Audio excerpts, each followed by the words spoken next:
take your understanding of where you are with hypnosis, and then each step through the interactions, the role plays, the situations we put each other in as far as the role plays themselves, and just slowly include new emphasis on old principles that you're more privy to.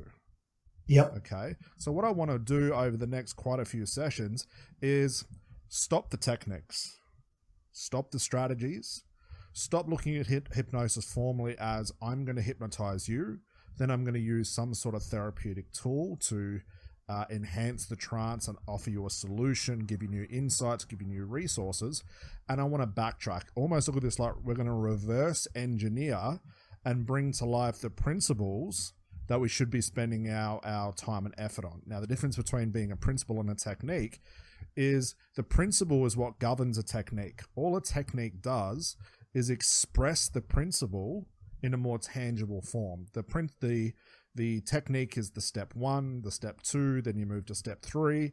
Once you achieve step 3, you get step 4 and 5, and the outcome should be a rough guesstimate of step 6. I mean, with the background and training that you've had, you've probably come across many of those techniques before, correct? Mm. So what I want to do is, how can we get to the same point of mastering a technique without ever doing it, without ever following the step 1, without ever following the step 2s, the 3s, or the 4s, and bring to life the principle so you can almost make your own techniques up on the spot according to the context you're in. Now, the context being smoking, weight loss, anxiety. I'm more interested in taking you a place where you don't have to worry about what was step 3 again, what was step 4, oh, I forgot step 5, I'm going to have to start again. I'm more interested in the basic techniques that all hypnosis is governed by to bring to life more of a spontaneous hypnotic event. Does that make sense? Yep. Okay, so the best place for us to start is I want to make a clear distinction between your understanding of what the conscious mind does and what it's there for versus the unconscious mind and what it's there for, all in context of hypnosis. So what's your understanding of both? Well, the conscious mind is, I always call it the daytime brain, right? It's there, it believes it has a task to do, and it believes that it's the boss. So it's trying to protect the client, right? And it tries to offer up ideas, right? But it's based on a system of experiences that it's had. Sure. Right?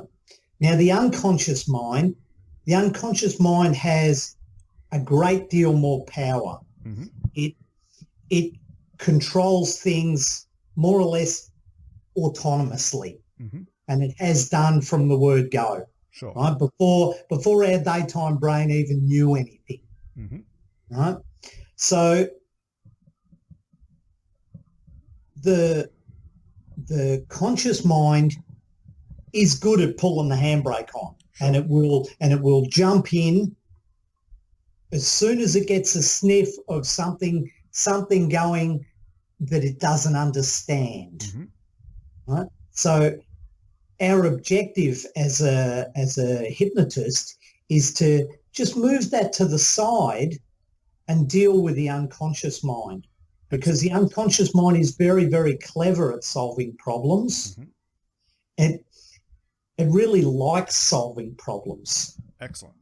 And you only have to give it a portion of the information and it's off doing that because it delights in doing it.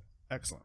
Right? So you would agree that when it comes to hypnosis, regardless of what school you come from, regardless of your approach or your mindset on hypnosis, one of the main goals for us to stick to is to just move the conscious side, the conscious mind aside, just to access the unconscious. Yeah, and if we do it in the right way, we won't get that conscious interference back again. Yes. Right. So if you have the two, as I do in my rowboat story, if you've got both oars in the water, yes, you're going where you want to be. Excellent. Right. So you've got to have It's not it's not designed to bash up the conscious mind and leave it laying there. Mm-hmm. You want to have it there so it can go, yeah, that's right. Mm-hmm. I can work with that. And then the two of them together will get you to where you want to be or where you need to be. To keep the metaphor simple, I love the way you explain that as far as just moving the conscious mind to the side. And I will emphasize that very, very soon. And then to give us clear access to the unconscious. So my question is, why is it as hypnotists, we as hypnotists, being myself and yourself and the people that you know in the industry, why do we find it so difficult to achieve this? I mean, it sounds simple on paper.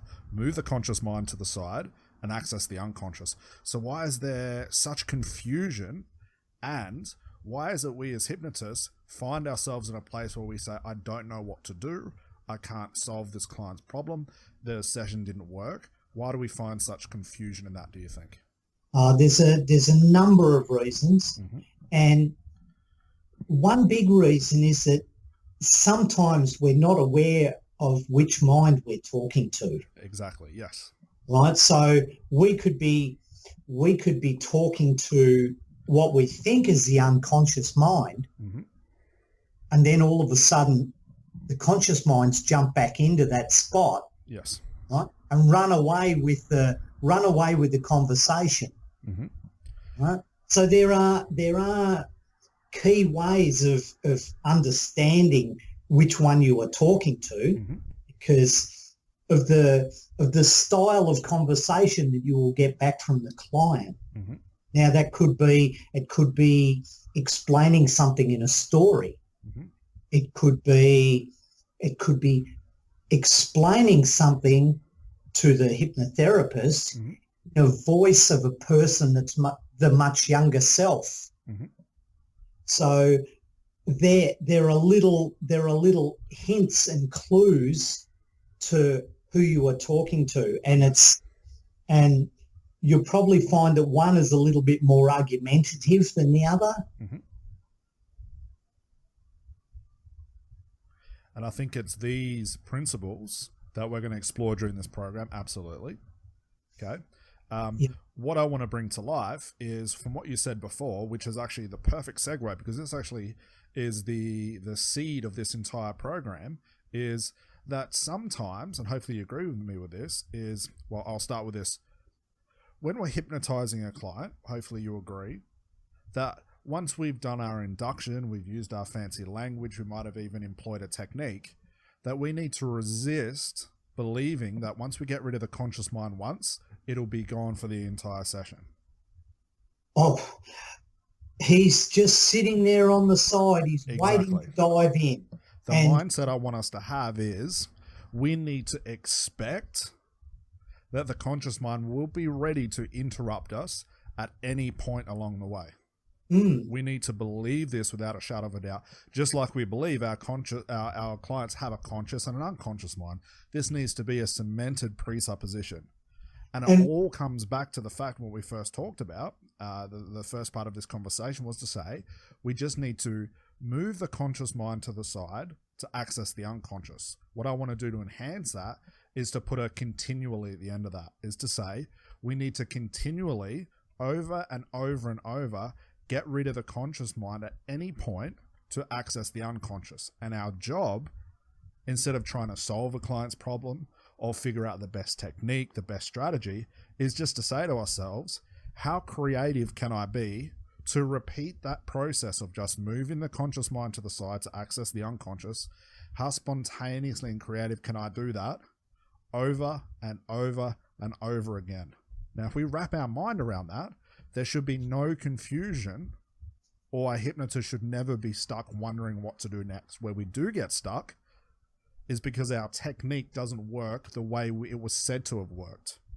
And that's just you hit the nail on the head there, Scott, because what happens and what I find with a lot of the other students and people that I've spoken to, they go in with the same approach again. Correct. Now, to draw a parallel with my martial arts, we would enter in on an opponent and perform a certain technique. Yes.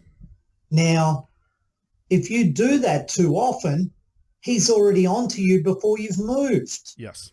So you have to have the variety or a different technique to be able to pull that off. Correct. And if you keep getting this conscious interference, then you're going to have to have a myriad of techniques to be able to shovel it to the side. Yes. Whereas if you've got a principle, then the techniques will present themselves. That's right.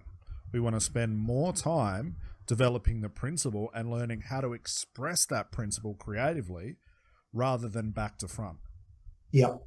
If you look into the most in-depth techniques, it could be the old school techniques, the more modern day techniques, whatever they are, you're going to find the same principles exist in all of them. They've just been given a fancy name. Some techniques have been put towards, some steps. It's been granted life as a technique. And then it hits the industry and adds more confusion rather than take it away. So what I want to do with this program is to figure out how many ways can we do this? How many ways can we be so creative to express a principle underlying the fact that all we need to do, and I'm going to run with your metaphor because I love the way you explain that, is to just move the conscious mind aside to access the unconscious. So to jump fully into this, we're going to take a position where you're going to be the hypnotist. Hope you're okay with that. Yes. I'm going to be the client, and we're just going to role play this. Now, Okay. role plays we have to understand, and this for people listening at home, is I can say anything as the hypnotist to guide the conversation as a role play. So I don't want you to sit there and think, well, he said that in the role play, that means I've got to say it at that point as well.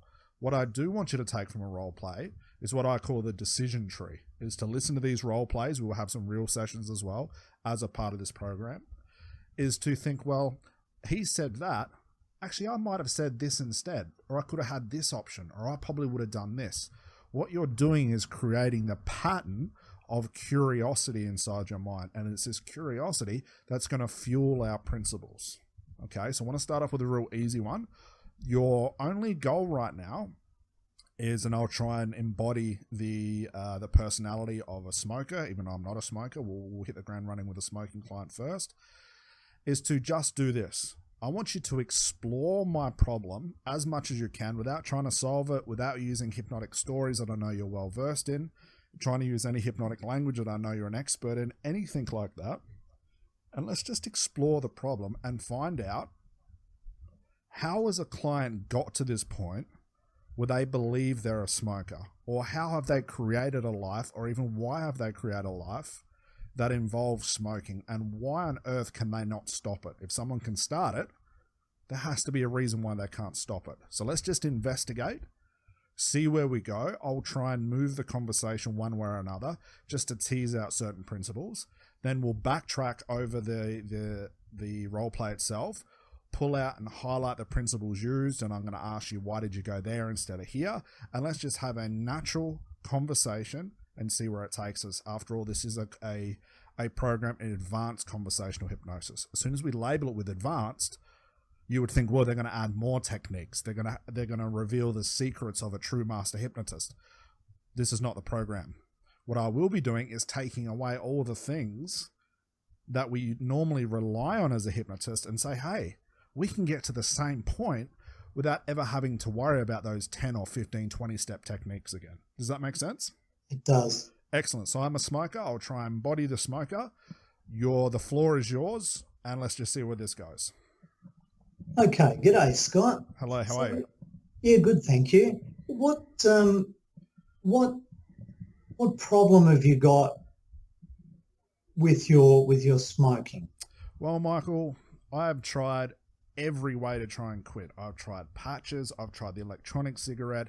I've actually been hypnotized before, and it's just nothing seems to work. It goes away for a couple of days, and then when it comes back, it seems like I have to catch up with all the cigarettes I didn't smoke. Ooh. That catch up. How does that work? Well, I feel like it's like the craving I had before I went to the hypnotist, or even before I tried the electronic cigarettes, builds up so much where I just can't take it. Just my whole thought is just get a cigarette, and once I start, I can't stop. And it's almost to the point where I smoke so much it actually makes me feel sick, and then I want another cigarette. It just doesn't stop.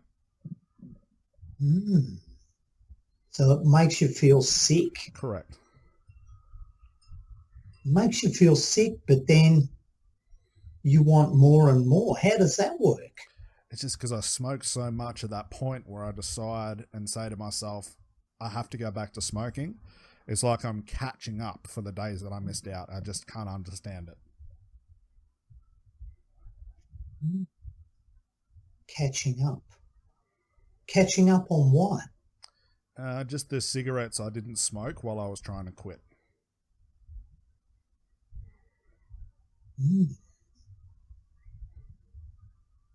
Yeah. So let's pause right here now. Good job so far. Let's stop and start these conversations. What do we know? What have we found out? What's the information that's apparent to us? Okay. Well, first off, does this sound like a normal client to you?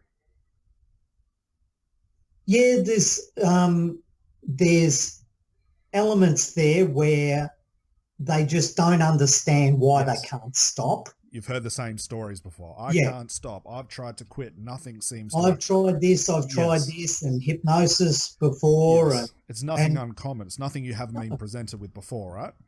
That's correct. So what does this actually tell us, before we delve into it deeper, what does this actually tell us about the smoker, the weight loss client, the anxiety client, the stage fright client, the phobia client? What does this actually tell us? If you reflect back on all the clients you've had, what's the same common theme that is said to you in different ways? I can't. There we go. There's a start. I can't. It's either I can't work it out, I can't quit, it doesn't make sense, I've tried everything. Okay. So what parallels can we draw from that already? Just looking at clients as face value, because it's this alone, and this was a mindset shift that I had to make that made it so much easier to deal with any context in hypnosis.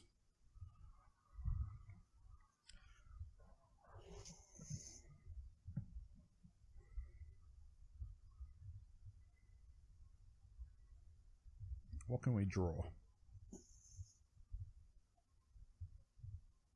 From the conversation that you're giving me, yes, you're giving me a conscious conversation. Thank you. And that conversation has already had its mind made up. That's it. Would you agree that your clients at this point, and I sped this up on purpose, that your clients give you just the whats, the ifs, the ands, the buts, the I's, and it's just a mixture of all these different thoughts trying to escape your client's mouth at once, to try and give you some vague reality of what's occurring? Yeah, and from my understanding, it's more than likely not the presenting problem. Of course it's not. I think, at the end of the day, if you look at smoking or even weight loss or anxiety, this is the action they're going through. Yeah. As a hypnotist, we cannot delete the action. What we need to find out is what's causing that action. What's going through this person's head, this client's head, in order to make them think, in order to get rid of this internal feeling I'm having, or this internal sensation, this internal memory, this internal whatever it is, what makes me come to the point that I've thought that cigarettes will help get rid of that? And that's the key thing here, and only cigarettes, because that's where they're stuck. This client is saying to us, I can't quit. I've tried everything. Nothing seems to work. This just should fill your mind up with possibilities of the hypnotist to think, wow, this is really not fitting into normal reality. If someone can start something, they should have the power and the energy and the resources to take it away.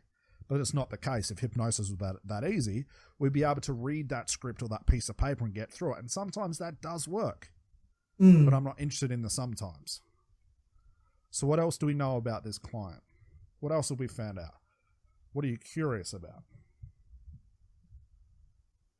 I'm curious. What really sparks my curiosity is how they have to make up for lost time. Excellent. So, I could have smoked this many cigarettes by now. It's almost like they're trying to save money. Yes. Production lost, I've got to work overtime to make that up now. Excellent. So would you agree that's one element of the conversation we're having that really doesn't make any sense? No, it doesn't. What else do we know? Because I just want to point out the avenues of where we're going to start searching. What else do we know or could find out, or what are the possibilities? What else doesn't seem right?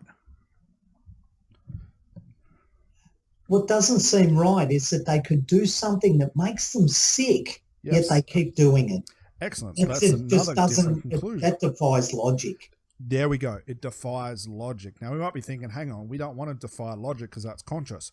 We're investigating, so we definitely do. And that's how we're going to find out where the knot, and that's with a K, where the knot is twisted in the rope. It doesn't make that rope as streamlined as it should be. So there's two possibilities already where our mind should be thinking, hang on, if someone felt sick about something, why would they keep doing that? Why would they cause themselves to be sick? Are they getting something from it? These are the things we have to start thinking. What else is apparent? And I'll repeat the mindset of the client right now to say, I've tried everything, and this being very common. I've tried everything. Nothing works. I just can't quit. I've tried hypnosis. I've tried the electronic cigarettes. I've tried patches. Nothing seems to work. What else does that draw your mind to?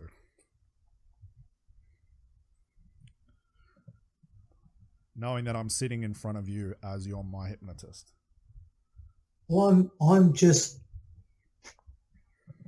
wondering, in everything that you've tried, what is it that you've not tried? Yep, so that could be a strategy out of it. Absolutely, that's where we're headed. What else is obvious to us?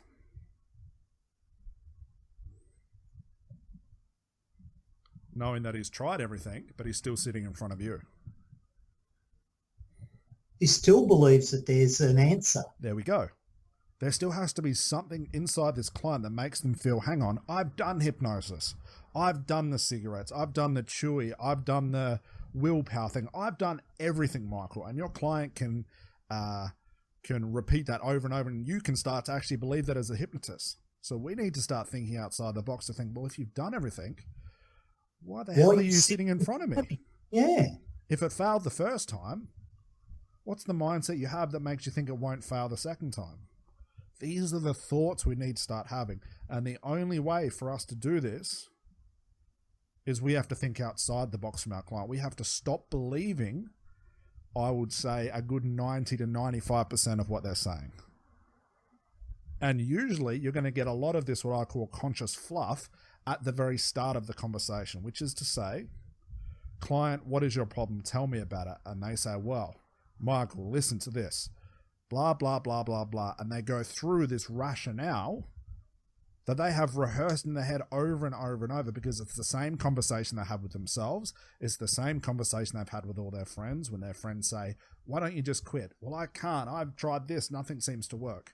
If we get sucked into that, it's very hard to see the forest from the trees.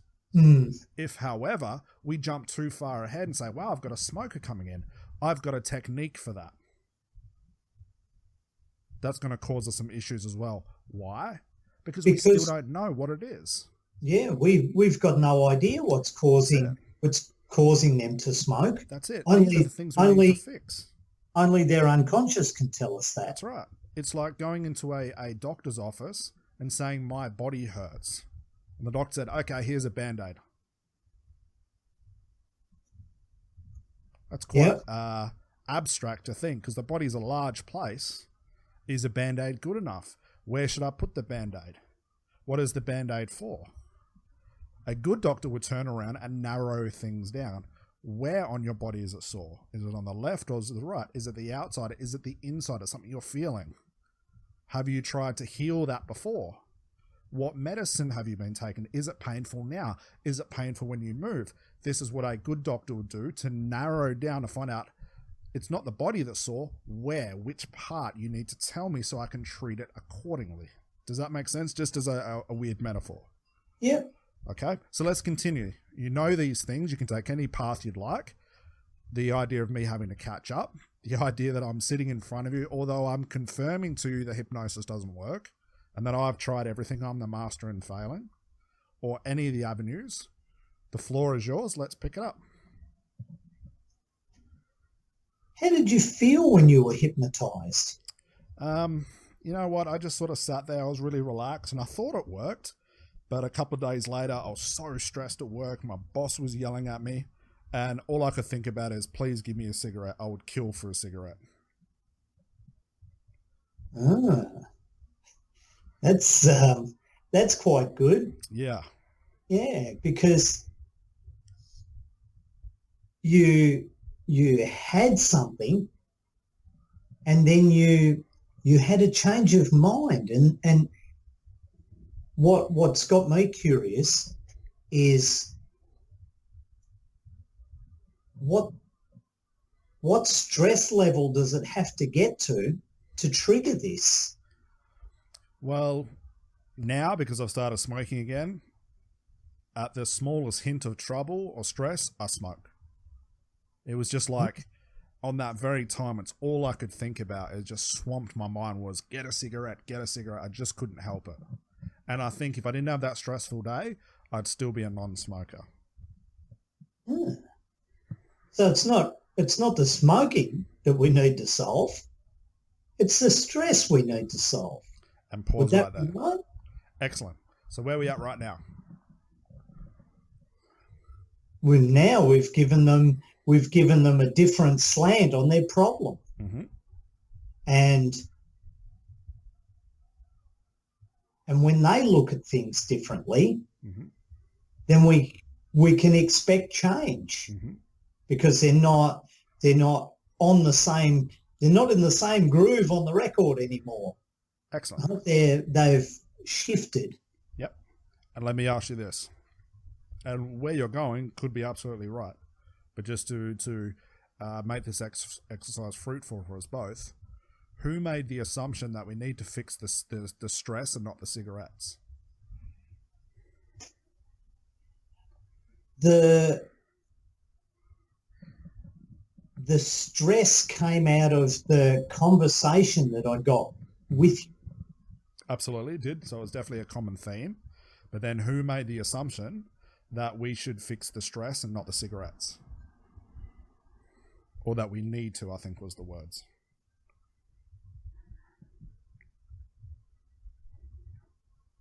Who made the assumption that we would hope another person should have made it instead?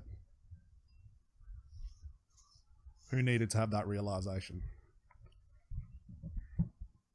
The client needed to have that realization. Excellent. And that would come from the questioning, mm-hmm. which is why I said, is that correct? Mm-hmm. So if you can draw that out of them mm-hmm. and see either see or hear a change mm-hmm. that would be unconscious, mm-hmm. then you know you're on the right track. Absolutely.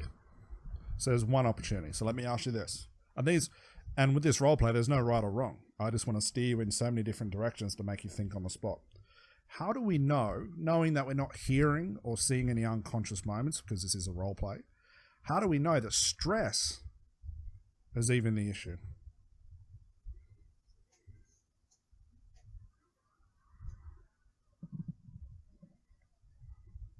Do you see how that throws a spanner in the works as well? Yeah, it does, but I don't know whether calibrate's the word, mm-hmm. but from the conversation we had, mm-hmm. when the boss yells at him, he gets a certain amount of stress. Excellent. So let's narrow that down. And now, mm-hmm. and the last conversation was, and now just a hint of stress, I want to smoke. Excellent. So it's a common theme, yeah? Yeah, and it's got to the point.